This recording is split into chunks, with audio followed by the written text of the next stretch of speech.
"Mum, please don't leave me." The child sobbed through the stormy night, clinging to his unconscious mother in the freezing cold storage, until a millionaire opened the door and froze in shock. Because right there, in that very spot, he too had once begged for his life.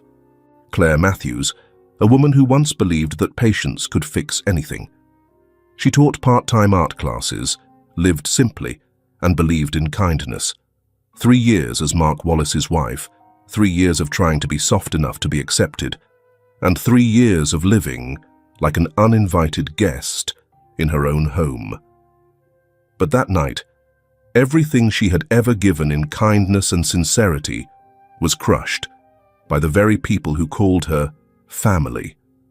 Glendale. October. Rain poured outside. The fireplace still crackled in the living room. The scent of lavender hung in the air, and a warm chandelier swayed gently overhead. But in the middle of all that comfort, Claire stood stiff, as if winter had crept in through her bones. She was soaked. Her hands clenched the strap of an old canvas bag. Inside, a few kids' clothes, a half-empty bottle, and the small blanket Ava always clutched in her sleep. Her jacket was thin, no match for the wind seeping in through the cracked front door. On the couch, Darlene Wallace sat like a judge, pristine white sweater, legs crossed, wine glass gently swirling in her hand. Mark stood behind his mother, silent. He didn't look at Claire. His eyes were glued to the financial news on the TV. "You can walk out on your own, or I can call the police," Darlene said calmly, like she was mentioning a slight chance of rain. Claire took a deep breath. "The kids are asleep. Even better. Easier to carry." Mark turned slightly at her words, but still didn't meet her eyes. Claire looked at him, voice steady. "Do you really believe I cheated on you?" Silence. Then, without emotion, Mark said, "I'm not sure those kids are even mine." Claire let out a soft laugh. Not bitter, just the kind that comes when you realize something had ended a long time ago. She nodded, no more words. Darlene set a small bag on the table. "A few $100, enough to start over, if you're smart with it." Claire took it. Her hand didn't shake. She walked upstairs, quietly across the wooden floor, careful not to wake the kids. Ava clutched her one-eared teddy bear. Eli lay on his side, one hand still gripping the collar of Claire's sweater, like he was still dreaming. She picked them up, wrapped them in blankets, and came back down. Darlene had already opened the front door. Cold air rushed in. No one said a word. Claire looked at Mark one last time. Not with hope, not expecting anything, just the look of someone who once loved deeply, and now knew that love would never protect her again. "I'm sorry," she whispered to the children, and stepped onto the porch. The door closed behind her, softly, but final, like it had sealed off whatever once was called family. Rain struck the back of her neck like ice. Claire took off her coat and wrapped it around the kids. Bare feet touched the cold, slick stone steps. Ava buried her face in her mother's shoulder. Eli was asleep, but his fingers stayed clenched around her collar, as if afraid to let go. She didn't know where she would go, only that she couldn't go back. They won't grow up in a house full of hatred. If I have to lose everything to keep them safe, then I will. At 9:14 p.m., Claire Matthews was thrown out of her home, with 2 children, a torn canvas bag, and the last of her faith in human decency. No one called her name as she left. The wind had changed. Each gust now struck Claire full in the face. She could barely feel her feet anymore. Every dragging step sent a jolt up her spine. She didn't cry. She never really saw the point. Tears wouldn't ease the pain in her legs, and they wouldn't warm the 2 small bodies trembling in her arms. Through the bare trees, an old storage shed appeared, weathered, forgotten. But in that moment, it looked like the only thread of hope she had left to cling to. Claire didn't know how long she had been walking. Her vision blurred from the cold, the exhaustion, the sheer weight of it all. But her heart kept its rhythm, the rhythm of a mother who could not afford to stop. The rotted wooden door gave way under the push of her frozen, purpled hands. Inside, it was dark and damp. The air smelled of stale hay and dirt, like something abandoned by time. She stepped in. Her eyes didn't need to adjust. Outside hadn't been any brighter. In the corner, she laid Ava and Eli onto a thin pile of old straw. The stalks were sticky and rough, clinging to their cheeks and hands. Ava started to whimper from the cold. Claire didn't hush her, not because she didn't care, but because all her throat could manage now was breathing. Ava was the first to react. 3 years old, but her emotions always burned bigger than her age. Her face scrunched, red with cold and fatigue. She buried herself in Claire's chest, lips trembling, trying not to cry, and failing. Each sob broke from her like wind against broken glass. "Mommy, Mommy, I'm cold." She said it while pulling Claire's hand to her chest, gripping it tightly. Claire stroked her daughter's hair, unwrapped her scarf, and with shaking fingers, wrapped it back around Ava's small body. "I know, baby. Mommy's here." Eli was different. He hadn't said a word the entire time. Even after being carried for almost an hour through freezing rain, he remained silent. His eyes were wide, dark, watchful. He didn't cry. He didn't ask questions. He simply looked with eyes that didn't belong to a child, but to someone quietly waiting for something to break. Behind his left ear was a faint birthmark, shaped like a water droplet. Claire used to call it his brave drop, a small blessing in a life full of cracks. Eli had always been introspective. Claire once said he was quiet like a morning lake. But tonight, that quiet scared her. He didn't flinch when she laid him down, didn't complain about the wet clothes clinging to his skin. He just watched her, with a gaze that held more than any child should carry. Claire pulled both of them close, pressing their small bodies to her chest, wrapping around them with every ounce of strength she had left. To her left, Ava trembled, clinging to her like a lifeline. To her right, Eli stayed still. But he wasn't sleeping. He was listening. To his mother's breathing, his sister's soft sobs, the wind scraping against the tin roof. Every sound, he took it in. Claire wasn't sure if she was trying to warm them or trying to stay conscious. Her hand slipped beneath Ava's neck, then across to Eli's back. His spine felt sharper than usual, his body colder than she'd feared. But her hands had no feeling left, only the instinct to hold on. She leaned against the wall. Her eyes began to shut. Ava still hiccuped softly, her voice barely a whisper. "Mommy, don't fall asleep." Claire nodded slowly, offering a smile. A shattered smile, the kind that can't comfort anyone. Not really. "I won't. I'm not sleeping." But she knew. She knew her awareness was slipping away. Her eyelids heavier, her wrists numb, her breath growing shallow. Eli knew it too. He sat up. Not quickly, not afraid. He just looked at her. Then gently he touched her cheek. Her skin was cold. Her arms no longer clung to him like before.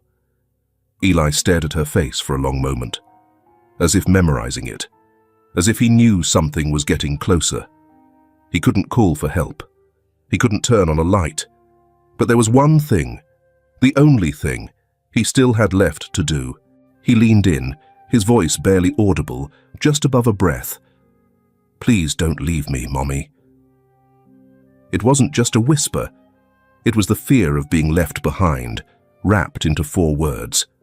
Spoken by a boy, who had never been taught how to beg someone to stay. The shed remained dark. The rain kept hammering the roof. Indifferent. But that night, in that quiet space between desperation and hope, one small heart beat loud enough to shift the fate of all three of them. The first cold night of the season. A black Range Rover rolled slowly down the muddy path toward the old Grayson farm. Its headlights sliced through rows of bare pine trees, revealing a worn main house standing in the center of a wide, open yard. The rain had just stopped. The ground was still soaked. The silence around the valley felt almost like it was holding its breath. At the wheel was Nathaniel Grayson, 45, self-made biotech millionaire. Polished, successful, the kind of man who lived in a New York penthouse and spoke in boardrooms. But once, he was a boy with no name, no parents, no one who ever chose to keep him. The only place he had ever known as home, even briefly, was this farm. A quiet farmer had taken him in after a storm when he was 6. That man died when Nathaniel was 19. Nathaniel left and never looked back. Until now. The SUV stopped in front of the porch. Nathaniel turned off the engine, but didn't move. The cabin light lit his still face. No one knew why a man like him would return here, now, after all these years. Maybe not even Nathaniel himself, only that something inside him needed to return to the place he was once left behind, to face something that had slept too long. He opened the door. Cold air swept in. He pulled his collar up and stepped out. Maggie Jean, the housekeeper, was already waiting. Late 50s, thin but sturdy, eyes sharp and clear. She had cared for the man who once raised Nathaniel and stayed on after his death to watch over the empty land. "Welcome home, Nate," she smiled softly. "Still smells like old hay. Still cold as ever." "I don't remember it ever being warm," Nathaniel replied, his gaze drifting to the back of the yard, to the wooden storage shed, silent in the shadows. She led him inside. The kitchen still held some warmth. The fireplace crackled. A cup of ginger tea waited on the table, something Maggie had always made for him. But Nathaniel didn't sit. He kept staring out the window. "There was a strange noise earlier," Maggie said quietly. "I thought maybe a stray cat, but it sounded like a child crying. Rhythmic. The back shed." Nathaniel didn't answer, but she saw his hand tighten around the mug. His eyes, they had already traveled somewhere far, somewhere old. "Do you want me to check?" "No, I'll go." He slipped his coat back on. His shoes were still wet. The sky hung low, thick with mist. Wind bit at his face as he walked. The shed hadn't changed. Tilted roof, rotting wood, rusted hinges. With every step closer, Nathaniel's heart pounded deeper, not from fear, but because something inside him already knew. This time, someone would be on the other side. His hand closed around the handle, turned. Creak. Nathaniel froze in the doorway. The musty air, the scent of straw, the weight of human presence. Everything hit at once. But what rooted him in place was the scene before him. A woman, thin, collapsed against the wall. 2 children, one fast asleep. The other sitting up, staring directly at him. The boy didn't flinch, didn't seem afraid, didn't look hopeful. Just watched, as if silently asking, "Who are you? And what will you do?" Nathaniel stepped inside. Every step felt like walking through a memory. He had once laid here, on this same cold straw, curled up, shivering, unsure if he would make it through the night. But back then, no one opened the door. Now, he was the one opening it. He knelt down, took off his coat, laid it over the woman and her children. His hands trembled, not from the cold, but from touching a moment he could never change in his own life. Yet maybe, just maybe, he could save someone else from reliving. Claire was breathing, barely, but steady. Ava stirred. Eli remained silent. Nathaniel placed a hand gently on the boy's shoulder. Eli didn't pull away. Between them, one man once never chosen, and one boy who didn't yet know who to trust, was a silence more honest than words. Nathaniel lowered his head, voice rough but steady. "I'm here now. You're safe." No one had ever taught Eli to trust, but he nodded, slightly. Surely. Nathaniel lifted Claire onto his back, picked up Ava in his arms, then looked to Eli. "Can you walk?" Eli nodded. He stepped forward, grabbing the hem of his mother's coat, just like he'd been holding on to all night. Outside, Maggie had the car door open. The cabin light spilled out, catching the pale color of Claire's face. She didn't ask anything, just placed a dry blanket, a warm towel, and a ginger tea packet in a paper bag. The kind gesture of someone who had seen enough suffering to know silence can be the kindest response of all. As the SUV pulled away from the shed, its light cast long shadows across the grass. The shed door stayed ajar. The wind lifted a piece of straw and carried it outside, one final trace left behind. Inside the car, Eli sat still. He turned his head, looked back at the shed one last time.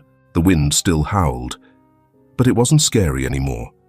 And Nathaniel, his hand still resting firmly on Claire's shoulder, looked back too.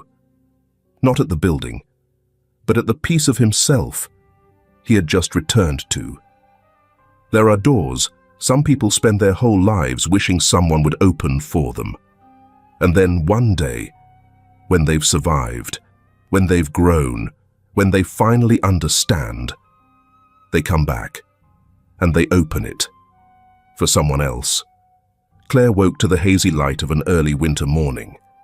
A wooden ceiling overhead, old but clean.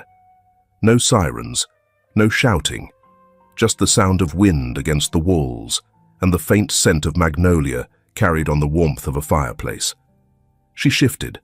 The mattress was soft, her clothes were dry, her body ached all over, but the bone-deep cold from the storm was gone, replaced by something quiet and gentle, a thick blanket draped across her shoulders.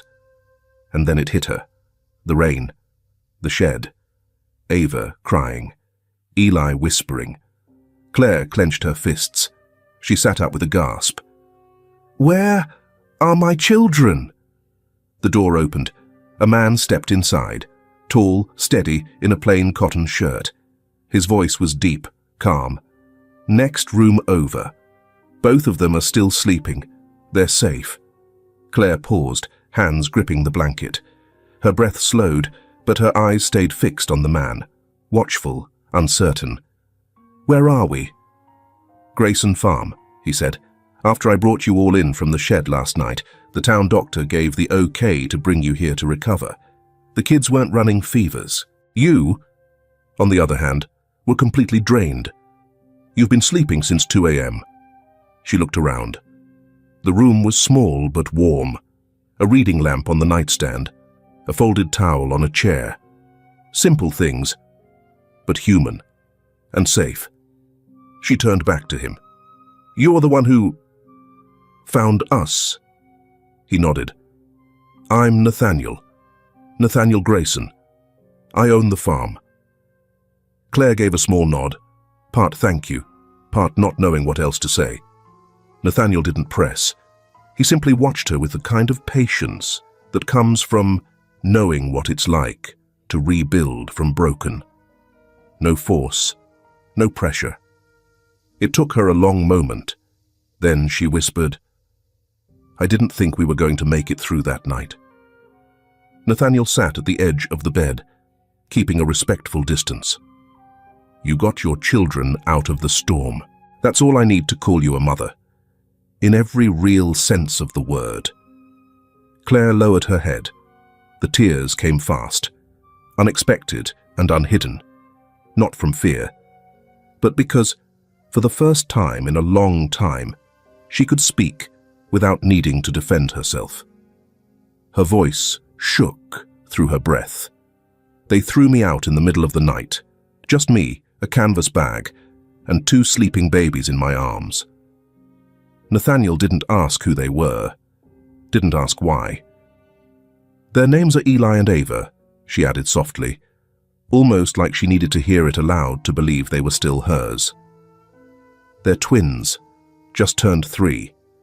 Eli's the older one, quiet, sensitive, lives more in his head than in words. They're good kids, they really are. And I've always felt guilty for not giving them the kind of childhood they deserve. Nathaniel listened, his eyes shifting, not with curiosity, but with care, as if holding on to every name she gave him. Last night, when I passed out, I heard him whisper, "Mommy, please don't leave me." Claire tightened her hands. "I don't know what brought you back to that shed, Nathaniel. But if it was anything, maybe it was that voice." Nathaniel's reply was soft, but solid. It was real. That voice pulled me out of memories I thought I'd buried for good. Claire looked at him, stunned. He met her gaze. "I was left in that shed when I was 6. Same cold, same silence. No one came." Her eyes widened. "And now you came back?" she asked, her voice barely above a whisper. "Not to relive it," he said, "to make sure if someone else ever ended up there, they wouldn't go through it alone." In the next room, Eli quietly slipped from under the blanket. 3 years old, soft curls, wide dark eyes. He didn't call out, just pressed his face to the door frame, watching his mother, awake and safe. Claire looked up and caught sight of him. Her smile was instant. "Eli," she called gently, "come here, baby." He hesitated, then took small, cautious steps toward her. He didn't avoid Nathaniel, but kept just enough distance. The careful calculation of a child learning how to measure trust in silence. "Mummy's okay now," Claire whispered as she pulled him into her arms. A soft rustle from the other room. Ava sat up, clutching her frayed corner of blanket. She rubbed her eyes, blinking. "Where's Mommy?" she mumbled sleepily. Claire smiled. "Right here, Ava. Mummy's right here." Little feet padded quickly across the floor. Ava flung herself into her mother's arms, holding on like she'd never let go. Nathaniel stood and took a step back. He knew this moment didn't need words. The door opened once more. An older woman entered, carrying a tray with tea and neatly folded towels. Her face was kind, her eyes sharp. The kind of woman who had been caring for people long before they realized they needed it. "Good morning, Miss Matthews," she said warmly. "I'm Maggie Jean, housekeeper here. Chamomile tea with ginger. Helps the lungs, warms the body." Claire nodded gently. "Thank you, Maggie." "Just Maggie's fine. The little ones are sweet. Ava woke up at dawn and told me this place has no ghosts." I took it as a compliment. Claire laughed. The first time in days of cold, rain and fear. She didn't know what tomorrow would bring. But here, right now, her children were safe. And they were not alone.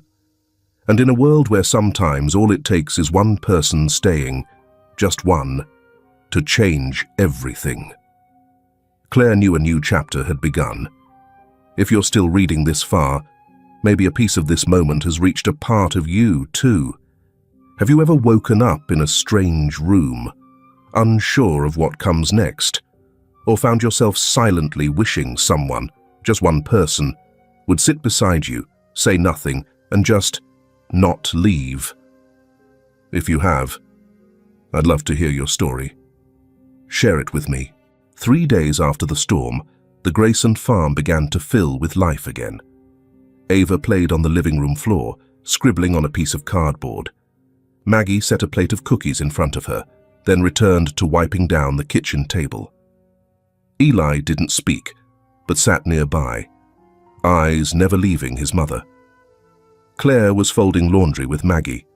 Her hands were steadier now, her face still pale, but her eyes had cleared, no longer dull like they were that first morning. Maggie glanced at the children and spoke softly. "Little Ava's easy to love. And Eli. Quiet kid. But look close. He's a lot like the boss when he was young. Didn't say much, but had a mind full of stories." Claire let out a soft laugh. "I think Eli carries the weight of someone who's survived more than he should have." Maggie paused. That's exactly how Nathaniel survived too. When he first came here, he didn't speak for 3 months, just sat by the window watching. But his eyes, always watching, always deep. Claire nodded and went quiet for a few seconds. Then, carefully, "I don't know where we're going next. I just know I can't keep dragging my kids from place to place. If it's possible, I'd like to stay a little longer. I'll help in the kitchen, do laundry, anything. I don't expect it for free." Maggie smiled as she continued folding towels. "You'll have to talk to Mr. Nathaniel, but I'll tell you one thing. This house hasn't felt this peaceful in years, not since you and the kids arrived." That night, after the children had gone to bed, Claire stepped softly into the living room. The fireplace still glowed. Nathaniel sat nearby, holding a leather-bound journal. A mug of tea steamed beside him. "You're still up?" Claire asked. He didn't turn. "I am. Something on your mind?" She sat across from him, back straight. The firelight cast soft shadows on her tired face. "I never said thank you," she began. "I want to thank you. For everything. Not just for letting us stay, but for not questioning us. Even when we showed up out of nowhere." Nathaniel nodded, still not looking directly at her. "I used to hate being questioned, so I don't ask questions now." "We don't have anywhere else to go," Claire continued. "If it's okay, I'd like to stay for a while. I'll help however I can. I'm not skilled at anything special, but I won't let anyone feed my children for free." Nathaniel looked at her for a long moment, not judging, just still. "This house used to be cold," he said, "not because of winter, but because it was missing people who truly lived." He set the journal aside. "You and the kids can stay, as long as you need." Claire smiled, softly, shyly, but sincerely. One evening, after dinner, Nathaniel was sitting on the floor with Ava and Eli. Claire watched, quietly overwhelmed by the sight of her children, smiling. Not just smiling, but happy in a way she hadn't seen in years. Even Maggie noticed. She leaned toward Claire and said gently, "It's been a long, long time since this house, or that man, felt this warm." Claire looked at them, Nathaniel laughing as Ava held up a crayon like a trophy, and for the first time she let herself think, if only their real father had ever treated them this way. Maggie noticed the look in her eyes. She placed a hand over Claire's. "Go to them. Your heart needs healing, Claire. You deserve every good thing this world still has to offer." Claire looked at her, eyes glassy. Her heart swelled with gratitude and grief. After tidying the kitchen, Maggie left, quietly, leaving the space for just the 4 of them. Claire approached the living room, wiping away the tear that had escaped, one filled with both pain and peace.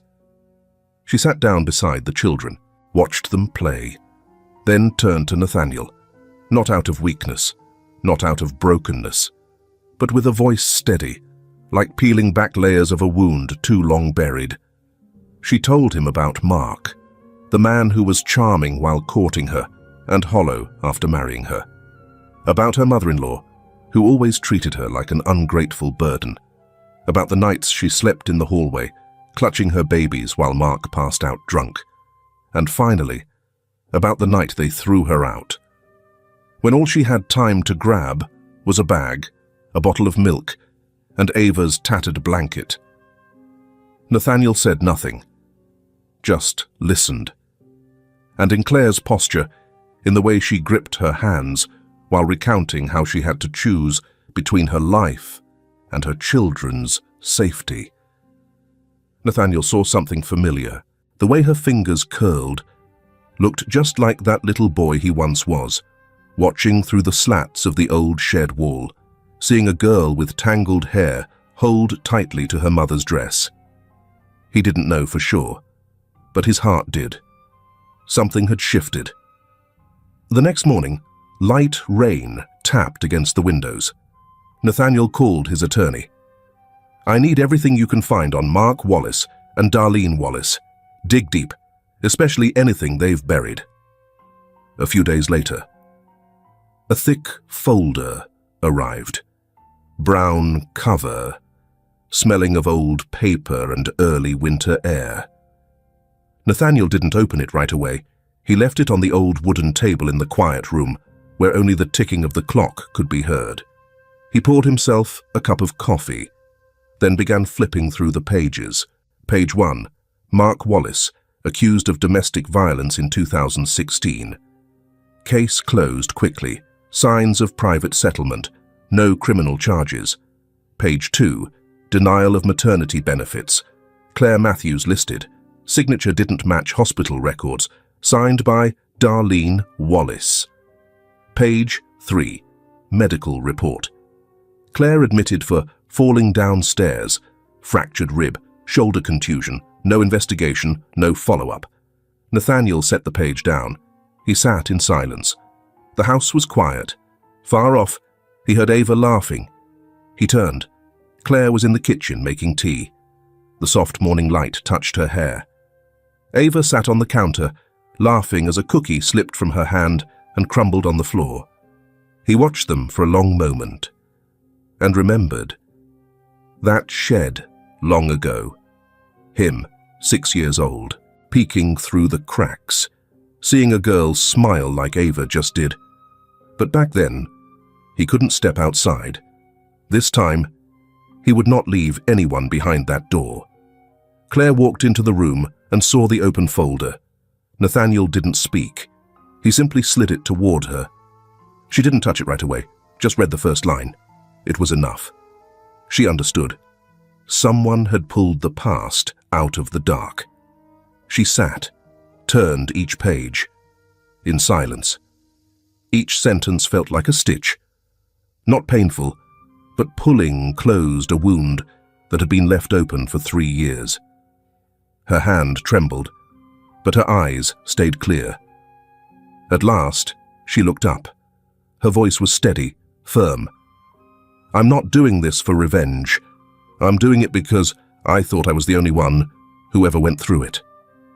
She looked toward the kitchen. Ava was still laughing. "I can't let the next time be another mother who doesn't survive." Nathaniel looked at her, longer than usual, then nodded. "I'll take care of my part. You just keep living. Raise your kids. That's the hard part." Claire smiled, not politely, not out of habit, but because, for the first time in years, she knew someone was standing behind her. Some people only want back what they once threw away, not out of love, but because they can't stand losing control. Mark was one of those people. For the past 3 weeks, he had lived in what he proudly called freedom. No crying kids, no nagging, no Claire Matthews. But that illusion cracked the moment his mother, Darlene, handed him a brief note from someone at her church. Someone saw Claire with the kids near the Grayson Medical Clinic, close to Nathaniel Grayson's farm. Mark froze. "Grayson? Who?" "Nathaniel Grayson," Darlene replied. "The guy who was on the cover of that magazine. Regenerative farming. Now some millionaire farmer." Mark said nothing. But that night, he quietly made a call to a private investigator a friend had once recommended. "Find my ex-wife, Claire Matthews, likely in Grayson County, with twin kids. What exactly do you want to know? The man she's living with." 3 days later, the report arrived. A photo. Claire holding Ava in the yard, Eli near the garden, seated beside a tall man sharpening a plough under the porch. The image was grainy, but clear enough to tighten Mark's throat. Attached was a background file on Nathaniel Grayson. Mark stared at the dossier, squinting, cigarette burning between his fingers. Then he smirked. She sure knows how to latch on to someone.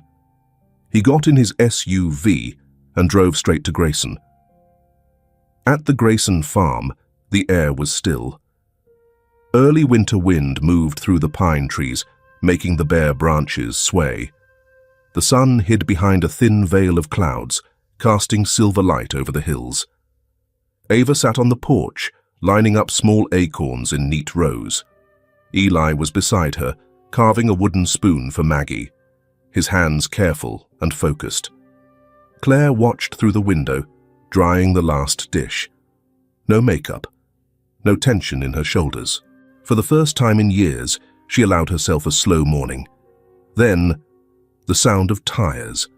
Not loud, but loud enough to stop the stillness. Eli looked up first, his hand freezing mid-cut. Ava followed, then turned toward their mother. Claire didn't move, only for half a second, then set the glass down, quickly wiping her hands on her apron. The gate wasn't locked. A black SUV pulled in, tires leaving thick tracks in the wet red clay. Mark stepped out. White dress shirt, collar buttoned high, hair slicked back. One hand held a box of cookies, the other a child's gift box. His eyes scanned the yard like he was sizing up a property he used to own. "Claire," he said, his voice low, warm, but thick, like smoke that clings to everything it touches. Claire stepped out.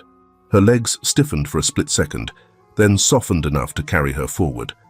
The kids followed, instinctively, Eli pulling Ava behind him. "You look well," Mark said, half smiling. "Not quite the last image I had of you." Claire stood in front of the doorway, unmoving. "Why are you here?" "To see my kids." "Since when did you remember they're yours?" "I get that you're mad, but that doesn't mean you can keep them from me. I'm their father. The law still says that counts." A quiet creak from the house. Nathaniel stepped outside. He stood at Claire's right, calm, steady. He placed one hand gently on her shoulder. It wasn't loud, but it was enough to still the wind. "I'm Nathaniel Grayson. I own this land. If you have business, talk through a lawyer." Mark rolled his eyes and smirked. "So this is what we're doing now? Found yourself a sugar daddy, huh, Claire?" Claire didn't respond, not because she was afraid, but because he no longer deserved a single word from her. "You threw me and our children out in the middle of a storm, called me a whore, smashed your daughter's milk bottle on the floor, and now you show up with cookies and think that makes you a father. I said I was sorry, and you can't keep them from me forever." From inside the house, the sound of Ava crying. Eli appeared at the door. His small hand gripped the wooden frame. "Don't let him inside, Mommy." His voice was quiet, but every syllable cut through the air like a blade. Mark turned toward him, forcing a smile. "Eli, it's Dad. I just came to visit." Eli said nothing. He only stepped back, pulling Ava closer to him. Claire stepped forward. "You don't get to come in, and you don't get to call them yours. You didn't raise them. You didn't protect them. You never even asked if they were still alive. So what are you to them, really?" Mark's face flushed red. "I'll sue you. I'll fight for custody." Nathaniel stepped forward, blocking the door. "Great. Then we'll talk in court. But don't show up here again unless you're holding a subpoena. If you take one more step on this land, I'll remove you myself." Nathaniel's voice wasn't angry. It didn't need to be. There was power in a man who didn't need to raise his tone, who only had to stand his ground. Mark stared at him, then turned back to Claire. "You think he'll let you stay here forever?" Claire looked him in the eye. "No fear, just truth. Longer than you ever did." Mark swallowed hard, his eyes bloodshot. He stared at the house one last time, not with concern, but like a sore loser refusing to admit he'd lost.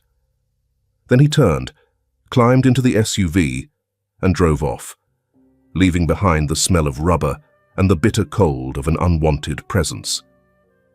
Claire collapsed onto the porch steps. Sweat beaded her brow.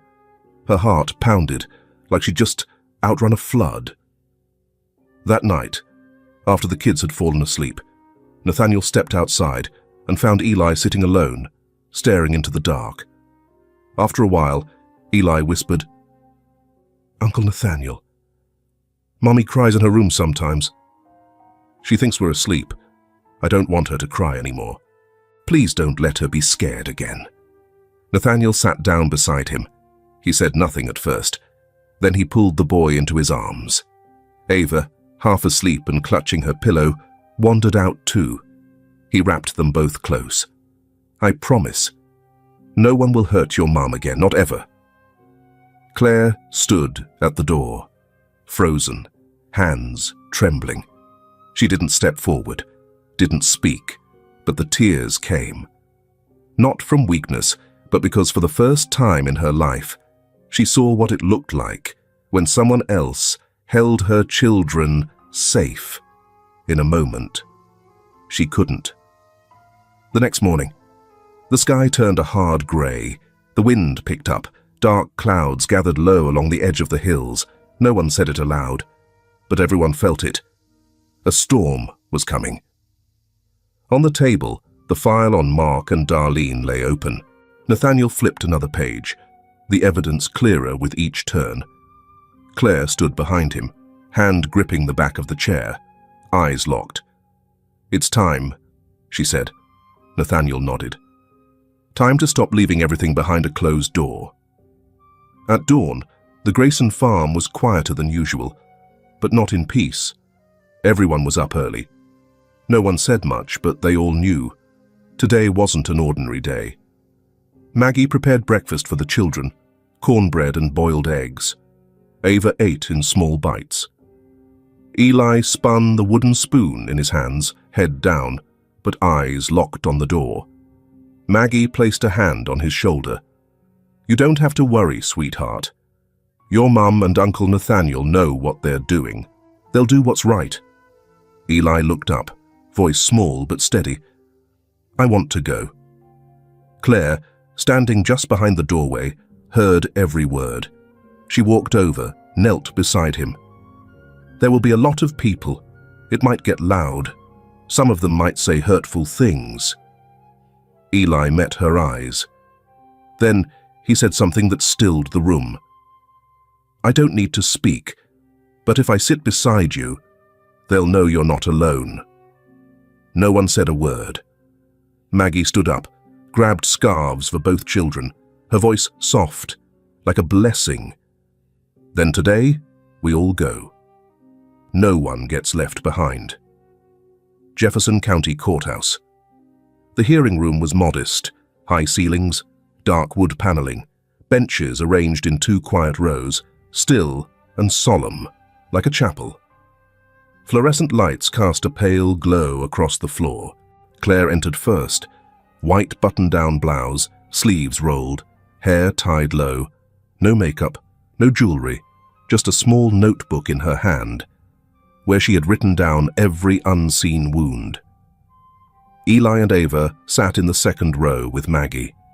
Nathaniel walked beside Claire, expression unreadable, but eyes forward, ready for a battle without weapons. Mark sat across the aisle, black suit, red tie, clean-shaven, dressed like a polished businessman. But his eyes betrayed him, bitter, possessive. Darlene sat beside her son, black dress, snakeskin purse clutched in her lap. She looked at Claire the way one might look at a returned package. No surprise, no sympathy, just long-standing contempt. The judge entered. Judge Albright, a woman in her early 60s, silver hair, spine straight as steel. After 30 years on the bench, people called her the last door in family justice. She gave a single nod. No gavel needed. Preliminary custody hearing. Matthews v. Wallace. We'll begin. Claire's attorney stood, opened the file. Your Honor, we present the following. A medical report from Montana. General confirming injuries to Claire Matthews' shoulder and ribs, dated 2019. A denied medical assistance form containing a forged signature, proven to be from Darlene Wallace. Audio testimony from neighbors on July 14th, documenting the night Mark Wallace forced his wife and children out of the home, with clear evidence of emotional trauma inflicted on the minors. He pressed play. Get the hell out of my house. I'm done raising you and those kids. I know they're not even mine. Ava sobbing, Eli screaming, Mummy, don't go. Don't leave us. The courtroom stiffened. Darlene lowered her eyes. Mark shifted in his seat, but said nothing. Claire sat still, eyes fixed on the table. Then Mark's lawyer spoke. Your Honor, my client, Mr. Wallace, acknowledges past emotional outbursts, but firmly denies any physical harm. Ms. Matthews left of her own accord. There was no coercion. Claire was called to the stand. She walked up. No notes. Her voice low, but clear. I didn't leave out of anger. I left because I couldn't let my children learn silence as a response to violence. I used to bow my head. But my children don't deserve to grow up thinking that's normal. Mark stood, interrupting. I lost my job. I was under stress. I admit I wasn't perfect, but that doesn't make me a bad person. I just want to see my kids. Judge Albright turned to him, flipping a page. You were accused of assaulting a former girlfriend in 2016. Case dropped after private settlement. Correct? That was years ago. Old doesn't mean erased. She lifted her gaze, sweeping slowly across the room. I didn't sign anything. She forged it. Claire's lawyer handed over a document, a handwriting analysis from the state legal office. Final line, bolded. Signature is not a match. Forgery confirmed. Darlene Wallace's fingerprints found on the document. Judge Albright closed the file. Her hand rested gently on the bench. A silence hung, the kind that feels like time itself holding its breath. Eli reached for his mother's hand. Ava leaned over and whispered, Does the judge know Mommy's a good person? Eli replied, eyes never leaving the bench. She knows. Because today, Mommy didn't cry. The judge spoke. This court finds that Mark Wallace inflicted serious physical and psychological harm on his wife and children. All custodial rights, visitation privileges, and parental claims are hereby suspended indefinitely. Darlene Wallace's actions qualify for criminal investigation on the grounds of document forgery and benefits fraud. Full and permanent custody is awarded to Claire Matthews. Psychological support services are recommended for the children, Ava and Eli. The courtroom doors creaked open. A gust of cold air swept in. Mark lowered his head, jaw clenched. Darlene turned away, her shoulders rigid. No one looked at them again. Claire sat down, took her children's hands. She didn't cry, but her eyes glowed, like someone who had finally set down a weight they'd carried their whole life. Nathaniel stood behind her, his hand resting gently on her shoulder. Maggie leaned down to Ava and whispered, Your mommy did it. Eli looked at his mother, then toward the doors, where light poured in from the hallway. Now Mummy doesn't have to run anymore, he said. We're standing now. On the drive back from court, the car was silent, but not heavy. Still, but no longer suffocating. Claire sat in the back seat, Ava curled up asleep in her lap. Eli stared out the window, occasionally drawing foggy circles on the glass with his fingertip. A smiley face.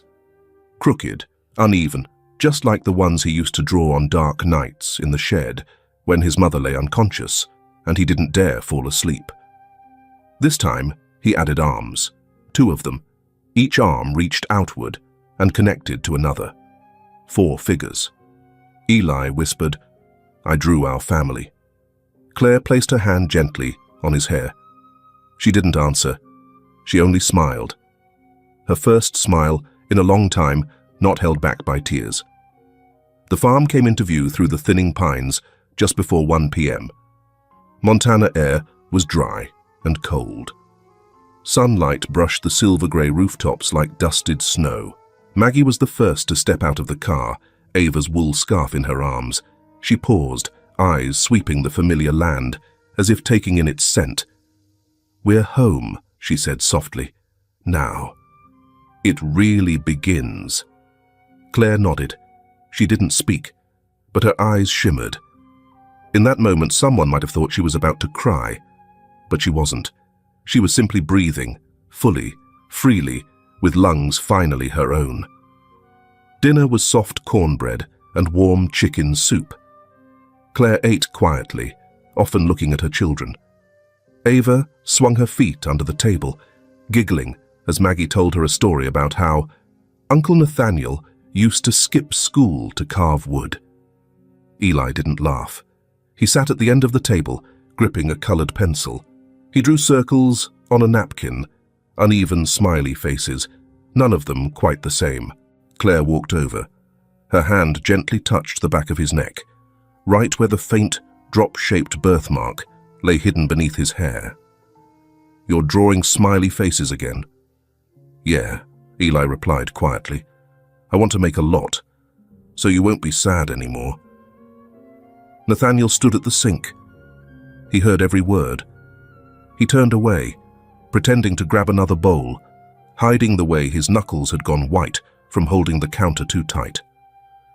The next afternoon, sunlight spilled over the mountains like honey, golden, slow, and warm. No one said a word, but all 4 of them headed to the old shed. Maggie carried a small basket. Claire brought a wooden broom. The children each carried something important.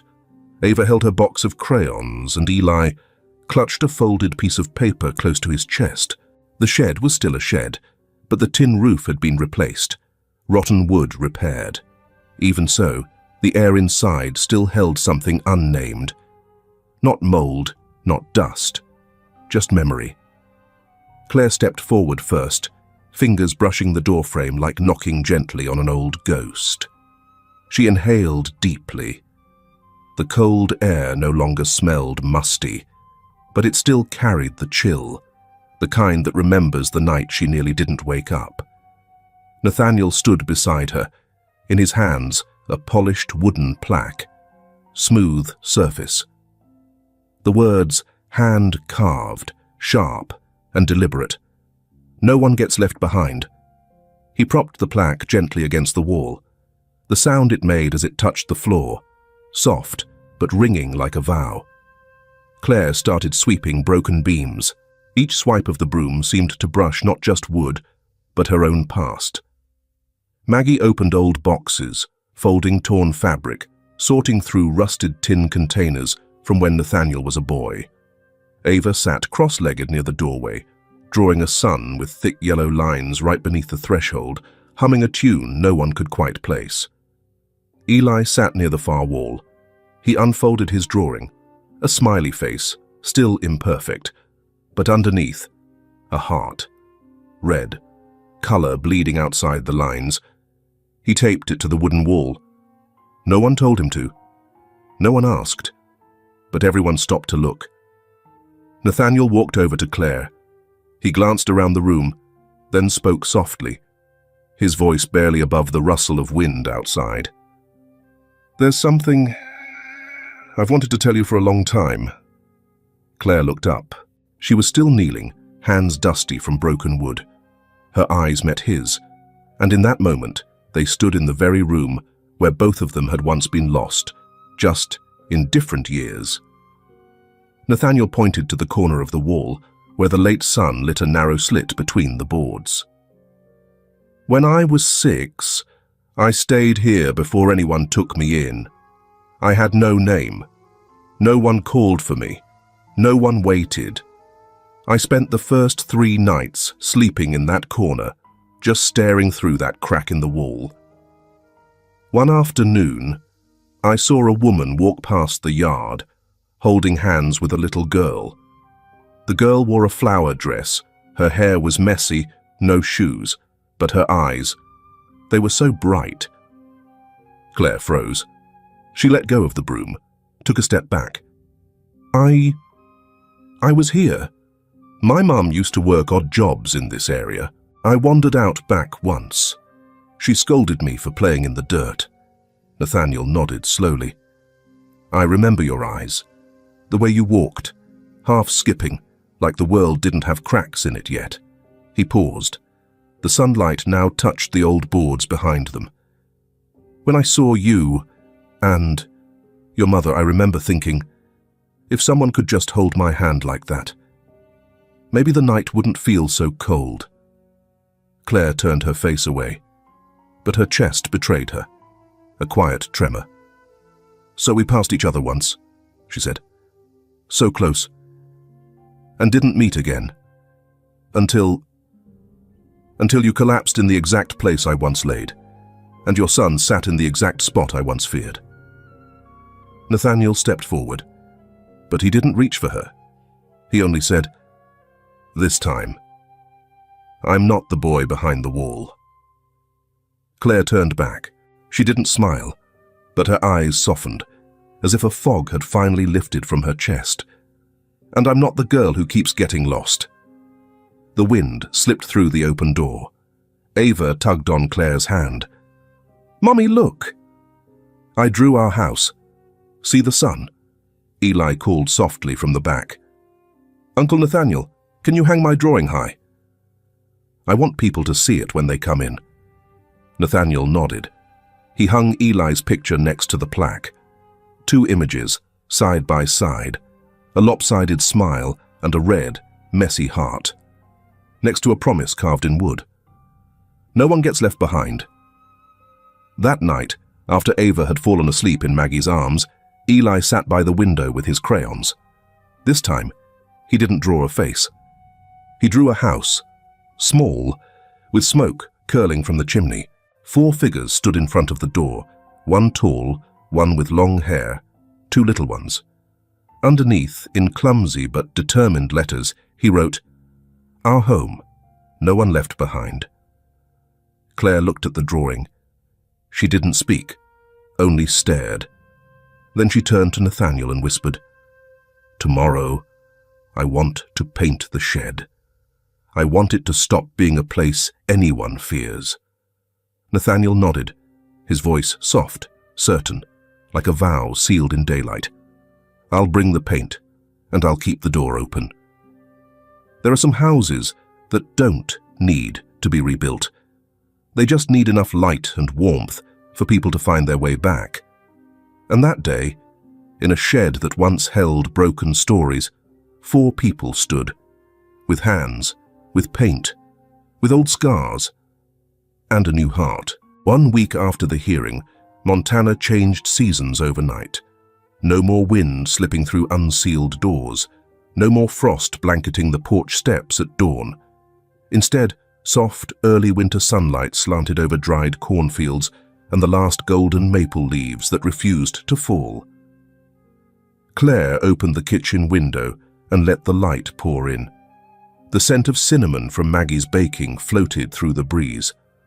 On the porch, Ava ran in circles, wearing a brand-new red scarf. Eli sat beside Nathaniel, sharpening pencils, while the man carved a wooden frame for one of his drawings. "He doesn't feel like a stranger anymore," Maggie said quietly, stirring the soup on the stove. "This air, I used to think this house would never feel like this again. Warm. Not because of the fireplace, because of the laughter." Claire didn't respond, but her eyes lingered on the scene. 2 children huddled close around Nathaniel, laughing at a crooked nail in the wood. And something inside her shifted, not loud, but real. The next morning, Nathaniel surprised everyone with a single line. "Let's go into town today. Get a few things for the kids. And for Their new room. Ava shrieked first. I want a dress with flower pockets, for my rocks. Eli didn't speak, but he nodded. Hard. Claire looked at Nathaniel. He didn't push, didn't ask for permission. He simply said, if we're living like a family, then we should do family things. It had been a long time since Claire walked through town without feeling like she had to run. They passed the grocery store, stopped by a dusty old bookshop. Ava chose a comic with cats. Eli chose crayons, orange for the first time, not just black and grey. At the children's clothing store, Claire hesitated. I don't even know what we need. Nathaniel smiled. Then pick what you've never let yourself buy before. By afternoon, they returned with a car full of things. New blankets, school notebooks, dinosaur dishes, wall paint, night lights, and 2 pairs of waterproof boots for the coming snow. Ava picked light pink wallpaper with bees. Eli picked navy blue with a world map. Claire sat on the floor, paint on her hands, hair a mess, but eyes glowing. It's been so long since I've seen them be the age they're supposed to be. That night, they ate Texas-style barbecue under the stars.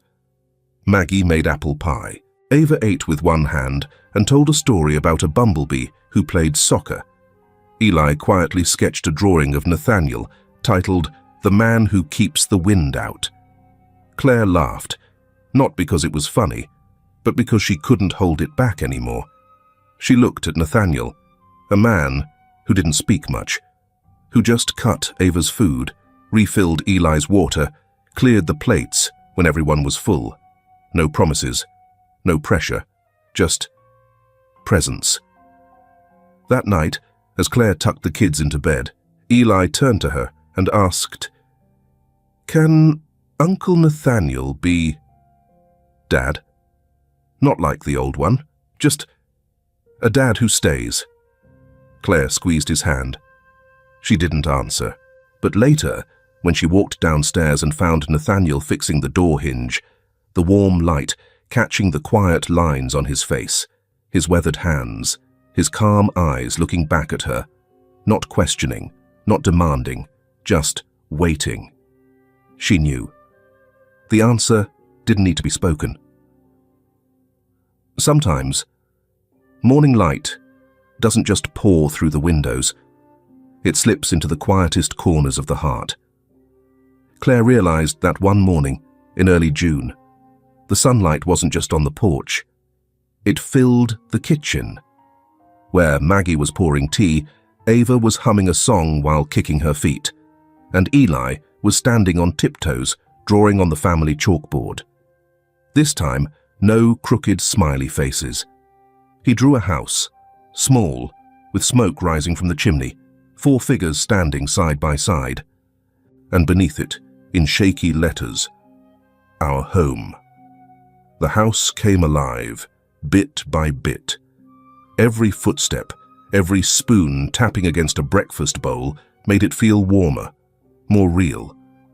Gone were the nights of silent breathing and trying to sleep through fear. Now, the dark was filled with whispers, laughter, Ava asking, Can we paint again tomorrow, Mum? Eli, writing slowly in the cloth-bound journal Claire had sewn for him. Claire didn't say much, but she knew. This shift hadn't come just from moving into the main house. It came from the fact that every heart inside that house had started to beat in sync. Even Maggie felt it. She often stood on the porch, gazing at the golden fields and muttering with a smile. This house used to have only wind in its walls. Now it's got little feet running, teaspoons stirring, and this old heart of mine waking up again. Nathaniel never said much either, but he was there more, fixing the porch roof, building a little desk for Claire's art supplies, lowering a bookshelf so Ava could reach, and showing Eli how to carve his name into a pencil box. He wasn't trying to be a father. He was just there, as naturally as sunrise. One late afternoon, Sunlight filtered sideways through the mountains. Claire took the children back to the old shed. Not to clean it, not to repaint. That was done. This time Eli wanted to hang a new picture, the one Claire had once said was her favorite. A house, with warm yellow light pouring from its windows. Inside the shed, the afternoon glow touched every surface. No mold, no cold. What once was a place of collapse was now a quiet, warm room with a bookshelf, a few old toys, and a wooden sign still hanging high. No one gets left behind. On the twins' 4th birthday, the sky was startlingly clear. The air was soft, sunlight like golden honey, and the wind carried tiny flags strung along the fence like fluttering whispers. The whole town came. Some brought cake, some brought toys, some came just to see her, Claire, the woman who'd once been cast out into the night. Now, standing in a green dress, hair tied back, smile steady and whole. Maggie baked a 3-tiered cake. Nathaniel set up a long wooden table in the yard. On it, a small wooden sign read, "Today, we were born again." Ava ran everywhere, hugging every gift giver, racing back to show Eli each new treasure. Eli, as always, was quieter. He sat next to Nathaniel, eyes watchful. When Nathaniel leaned in and whispered, "You doing okay?" Eli looked up, thought for a second, and softly replied, "Dad." Nathaniel froze, not from surprise, but because in that moment the world itself paused. No one else noticed. People were clapping for the candles. But for him, that second melted away every old winter left in his chest. Ava heard it. She ran over, hugged his leg, shouting, "Daddy, we're 4 now!" Nathaniel looked up and saw Claire watching. Her eyes were no longer guarded, no longer uncertain, just clear and sure. She nodded. Once. The kind of nod that comes after years of wondering, seeing, and finally believing. This man is home. He scooped both children up, spinning them into the golden air. Ava laughed uncontrollably. Eli clung to his neck, still whispering, "Dad." Claire stood at the porch, eyes glistening. Not from pain, but from joy, from gratitude, from a long-awaited faith finally blooming after far too many dry seasons. When the party quieted down, Eli tugged Claire's hand toward the shed. He opened the door, the same door that once creaked open into a storm. Now it opened smooth. No wind, no fear. Inside, the wooden sign still hung, the words carved deep.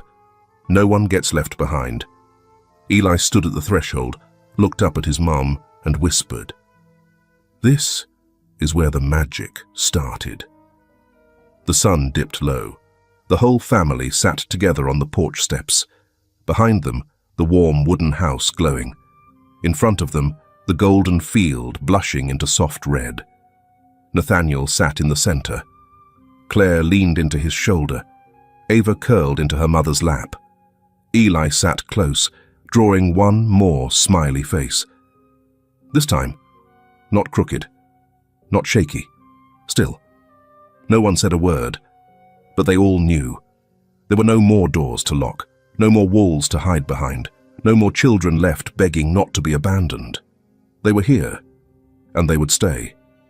Because sometimes, magic doesn't arrive with thunder. It slips in, through a glance, a hand, a name spoken gently, a door once shut, now left wide open. Thank you for staying with this story until the very end. If you're tired, if you've ever stood in front of a door and been too afraid to knock, please believe this. There is a place for you, a place where you can simply be, and someone patient enough to stay, wishing you peace today. And if there's no sunlight yet, may tomorrow be brighter. You deserve a little magic.